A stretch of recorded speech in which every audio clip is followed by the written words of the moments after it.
Moni ndine Jaki.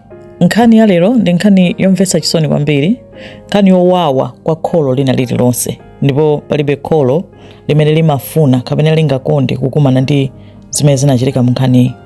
Nkhani yake ndi yotinso sitingamwere chakumwa. Nkhani yake ndi antsikana uyu dzina lake Alexandra Lumbayi. Alexandra anali ochokera ku Congo, ku Democratic Republic of Congo, kumene amakhala ndi mayi yake. Amayi yake Alexandra dzina lawo anali Rosemine, ndipo Rosemine ali mtsikana, ali nzaka 16 kapena 17. Atatenga mimba makolo awo anathamangitsa ku nyumba kuja. Mnyamata amene anawapasa mimba naye anayikana mimba iyi. Ndi anakhala kuti wapanikizika nanga samthamangitsa ku nyumba, ali ndi mimba, mnyamata yonso wakana.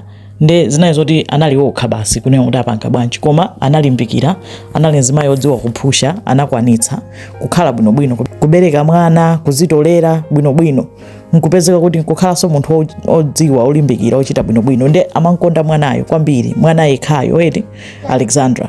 Ndi anapezeka kunena kuti anamtumiza ku Canada kuti akaphunzire, kunena kuti mwana wanga ndofuna adzachite bwino, asadzavutike mene ine ndinavutikira.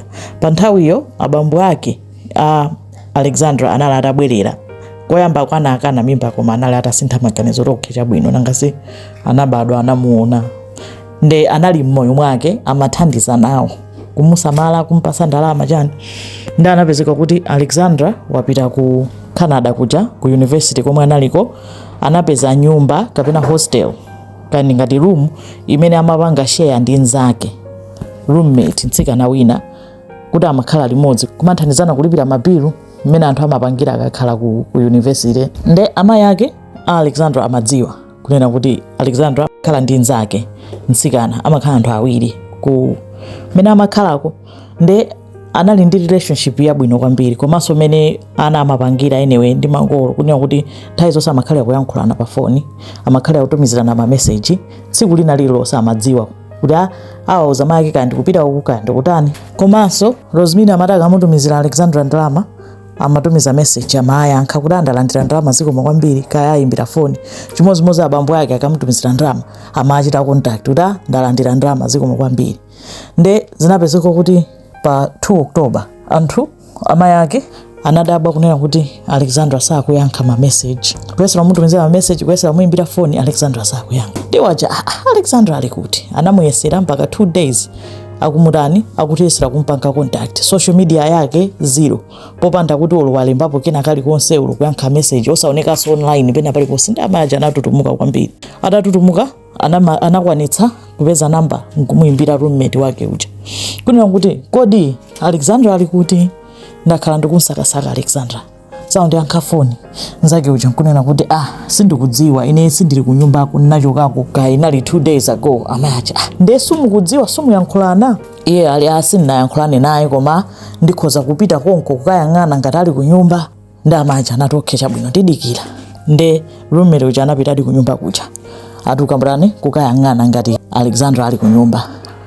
Koma anapeza kuti anayimba phone kwa amayi aja kwauza kunena kuti Alexandra kunyumba kulibe. Amayi aja nkumada kuti wayesera muyimbira, nayenso yendayesera muyimbira, koma sakunditani, sakundiyankha. Amayi aja ndi nkumada kuti ndi angakhale kuti kuchitika njani, nangasi munthu mayiyo ali ku Congo, mwana ali ku Canada, kutalikirenje angapange bwa. Ndi roommate uja anazayankhula chodabwitsa choti amayi aja samadziwa. Anawuza amayi aja kuti mwina roommate wathu wina akudziwa komwe ali. Amayi aja nkuzati roommate wina? Iye uja kuti roommate wina timakhala ndi munthu wina wachitatu.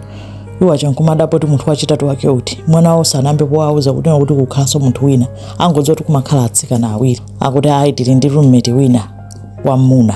Iwo aja mwana wawo amatumizira ma video macha anyumba ku hostel aliko olokuli nzakeyo, kuti amadziwa kuti amakhala kwa awiri. Munthu wamuna sakumudziwa, sanamvepo chipitireni mwana wawo kutiko ku school. Iwo aja ndipase namba yake ndimfunse kuti ali kuti Alexandra. Kupezeka kuti roommate uja nsikanayo chaone kuti sindingathe kupasa namba yake, olo ndikupase namba yake sayankha. Iwo aja sayankha why? Ndifuna ndiyankhule naye kuti ndipeze komwe kuli mwana wanga, sindidziwa kuti mwana wanga ali kuti. Ayi sakuyankhani, kumangothawa kenako mapiro ake anapereka namba ija. Amayi aja ndanayesera kuyimba kwa kangapo ndithu, koyamba disama watani sama wayankha, kenako anawayankha. Kumufunsa kunena kuti kodi mukudziwa kumene kuli Alexandra ndamba kalekale kumuyang'anayang'ana mnyamata uja kuti sindikuziwa padusa masiku angapo nsanamuone. Last time ndinamuona nakamutula kupaki nampasa lift kamutula kupaki. Iwa chakupaki nthawi yanji iye uja nkunena tsiku lake lomwe anatchula ndi tsiku lomwe lomaliza kuoneka online. Koza amayi wamanena kuti ine kumuona online komaliza ndinamuona 3 koloko pa 2 October. Roommate wa Nzibambo wa chilendoyo nkunena kuti nakamutula kupaki 3:40 PM. Amaja 3:40 ate nango ntula nkumatani nkumapita amajala ndepoti iye uja kunena kuti koma sana bwerereso ku nyumba ntamusiya kupaki. Amaja ati wewe udziwa bwanji kunena kuti sana bwerereso ku nyumba. Iye uja ati chifukwa chino tine napita ku nyumbako ndichipitire ku nyumbako sindinamuoneko. Nda amaja chanamuza kunena kuti bwanji muimbe phone ku polisi chifukwa chino kuti patha masiku sitikudziwa kunena ali kutiko. Malume aja nkunena kuti ife sitingaimbe phone ku polisi, ya polisi sangatitenge serious. Inu yomwe ndinu mayi yake muimbe phone ndi inu. Amayi aja iwa ajadi nkukhala forced kudani kuimba phone ku polisi. Komanso sana telepompo anapanga video pa TikTok akulira kudandaula kunena kuti mwana wanga wasowa. Anthu nonse amene muli ku Congo aku Africa tatithandizeni ndikunsakasaka mwana wanga. Analira amayi uyo anamulirira mwana wake kuti mwana wanga uli kuti komwe uliko. Que j'ai eu à mes 16-17 ans quand j'étais petite. Et j'ai souffert de ma vie. Et j'ai souffert. Et j'ai dit que ce que j'ai vécu, ma fille n'allait pas le vivre. Il fallait que je me batte pour pouvoir offrir. Moyo wanga wose ndimapanga china chilichonse kwa iweyo cha iweyo ndakupitisa umene koko kuti uchite bwino. Uli kuti mwana wanga? Video yoliza yomvetsa chisoni akuchonderera kuti chonde bwerako komwe uliko. Ndiimbire phone kaya undichita contact bwanji mwana wanga ndikufuna ndakusowa chonde. Analira pamene paja ndi anthu anayona video ija anathamanga. Anthudi anamemana ndikuyamba kumsakasaka. Kuna kuti mpeze ni ndani komwe kwapita Alexandra. Apolisinso ndi anthu anayamba kumakasakasaka chaku pake anaoneka kuja. Koma anapeza kuti anapeza ma CCTV footage. Of course ndizithunzi chabe zomwe apolisi anatumisa. Kuti analidi kupakiko anaoneka akuyenda. Kaya mapita kuti koma nangoneka pang'ono kena kusana onekenso. Ndi anthu akumasakasaka panali ngati mtsinje chakumbali yakupaki komweko. Panalinso patadusa masiku to apa pafupifupi 1 week. Nkuzapezeka kuti munthu wina amayenda mboti mwake anaona thupi likulayandama. Ndi anayimba phone polisi, apolisi anabwera anatulutsa thupi lija. Ndi kunali kale kuli anthu aku Congo akuti akusakasaka ndi kale. Anthu nkututumuka kuti mwapezeka thupi layandama. Anabayang'ana thupi anachita identify kuti anali Alexandra uja. Ena mphekesera ikunena kuti analata matidwa pakamwa ndi tepi ngati zili zoona sindikuziwa iyo ndi mphekesera chabe.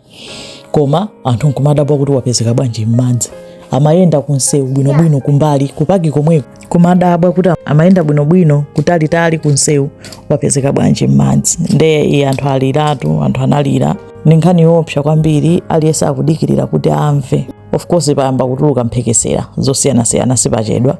Zina zomwe zikhala zoona, zina zikhala zabodza. Zambiri zomwe ndanenazi ndizoti amayi akewo amafotokoza pa TikTok koma amafotokoza mu French. Nkhani yomvetsa chisoni kwambiri nkhani ya Alexandra. Palibe kholo lomwe kunena kuti waliyesesa kuti mwana wako achite bwino, kumpitisa pa bwino kuti akapange bwino, ngokapezeka kuti wina wake kungomuchosa moyo choncho.